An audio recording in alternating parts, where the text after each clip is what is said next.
बातमीपत्राच्या पहिल्या भागात आपलं स्वागत। आता बातम्या पाहूया विस्तारानं।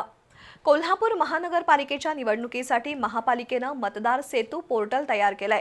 पोर्टलवरील QR कोड मोबाईलवर स्कॅन करून आपलं नाव टाईप केल्यानंतर कोणत्या केंद्रावर मतदान आहे त्याची माहिती क्षणार्धात उपलब्ध होणार आहे।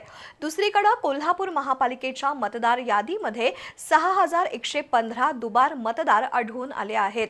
त्यांच्याकडून कोणत्या केंद्रावर मतदान करणार याचं हमीपत्र लिहून घेतलंय अशी माहिती प्रशासक के मंजुलक्ष्मी यांनी पत्रकार परिषदेत दिली। कोल्हापूर महानगरपालिकेच्या निवडणुकीच्या तयारीचा आढावा प्रशासक तथा मुख्य निवडणूक निर्णय अधिकारी के मंजुलक्ष्मी यांनी घेतला।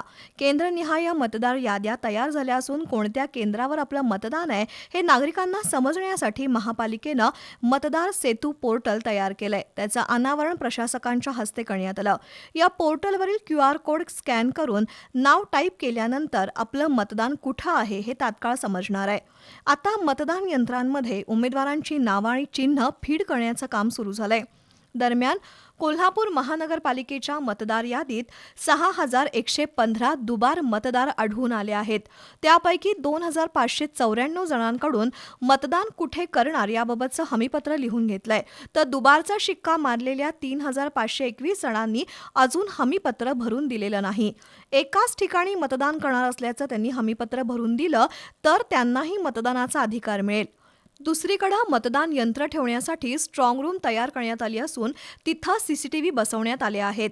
तर मतमोजणी करणाऱ्या कर्मचाऱ्यांना 11 जानेवारी रोजी प्रशिक्षण दिलं जाईल।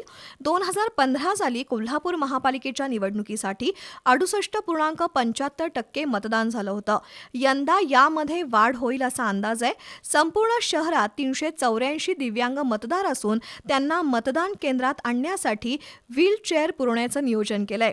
तर जाहिरात परवानगीसाठी 95 अर्ज आले होते, त्यापैकी 80 अर्जांना परवानगी दिली आहे। विना परवाना जाहिरात केल्याप्रकरणी 33 उमेदवारांना नोटिसा दिल्या आहेत। नोटिसीला उत्तर न देणाऱ्या उमेदवारांच्या खर्चात जाहिरात खर्चाचा समावेश केला जाईल असंही प्रशासक के मंजुलक्ष्मी यांनी सांगितलंय। या निवडणुकीत एका मतदाराला 4 मतं द्यायची आहेत। त्यापैकी काहींनी कमी मतं दिली तर मतदान यंत्रावर कागद ठेवून मतदारासमोरच मतदान अधिकारी नोटाला मतदान करून प्रक्रिया पूर्ण करतील असंही प्रशासकांनी सांगितलं।